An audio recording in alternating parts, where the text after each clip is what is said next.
అమృత. ఒక పెద్ద చెరువులో అనేక చేపలు, ఒక ఎండ్రకాయ మరియు ఒక ముసలి కొంగ ఉండేవి. ప్రతిరోజు ఆ ముసలి కొంగకి చేపలు పట్టుకోవడం చాలా కష్టమయ్యేది. అప్పుడు ఒక రోజు ఆ కొంగ ఇలా అనుకుంది. ప్రతిరోజు ఇలా వేటాడడం చాలా శ్రమ. ఒక తెలివైన మార్గం వెతకాలి. అప్పుడు సులభంగా నా ఆకలిని తీర్చుకోవచ్చు. అలా ఆలోచించి కొంగ ఒక మాయాయుక్తి వేసింది. ఒకరోజు చెరువులోకి వచ్చి బాధగా నిలబడి చేపలతో ఇలా అంది. ఓ అమాయకపు చేపలారా, ఈ చెరువు త్వరలోనే ఎండిపోతుంది. మీరందరూ ఇక్కడ చనిపోతారు. దగ్గరలో ఒక పెద్ద సరస్సు ఉంది. అక్కడ చాలా నీరుంది. మీ అందరినీ అక్కడికి తీసుకెళ్తాను.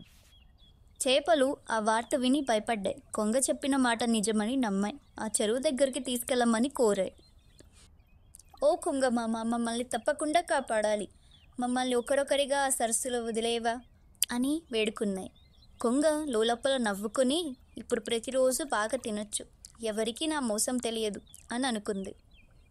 తర్వాత ఒకరోజు కొంగ మొదటి చేపను పట్టుకుని ఎగిరింది.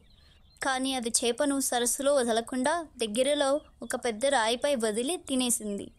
ప్రతిరోజు అదే ఆట కొనసాగింది. చెరువులో చేపల సంఖ్య తగ్గిపోయింది.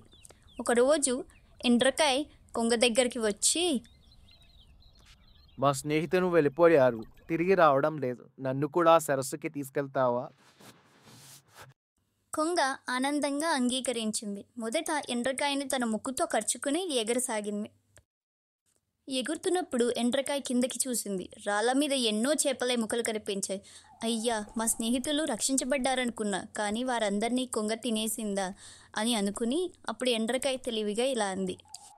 లో కొంగమామ, నేను నీ ముక్కుపై ఖర్చుకోవడం సురక్షితం కాదు. నేను నీ మెడపై ఖర్చుకుంటాను. అప్పుడు పట్టు దొరుకుతుంది. కొంగ నిర్లక్ష్యంగా సరే అనంది. ఎండ్రకాయ వెంటనే కొంగ మెడపైకి ఎక్కి తన కటకటాలతో గట్టిగా బిగించి పట్టుకుంది. కొంగ తప్పించుకోవడానికి ప్రయత్నించినా వదలలేదు. చివరికి ఎండ్రకాయ కొంగ గొంతు బిగించి నులిమేసింది. కొంగ అక్కడికక్కడే చనిపోయింది.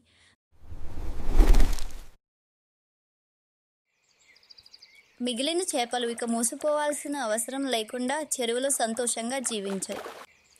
నీతి: మోసగాళ్ళు చెప్పిన మధురమైన మాటల్ని నమ్మకుండా తెలివిగా ఆలోచించి ప్రమాదం నుంచి బయటికి రావాలి. ఇలాంటి మరెన్నో కథలను తెలుసుకోవాలంటే టేల్స్ బై అమృత ఛానల్ని సబ్స్క్రైబ్ చేయండి.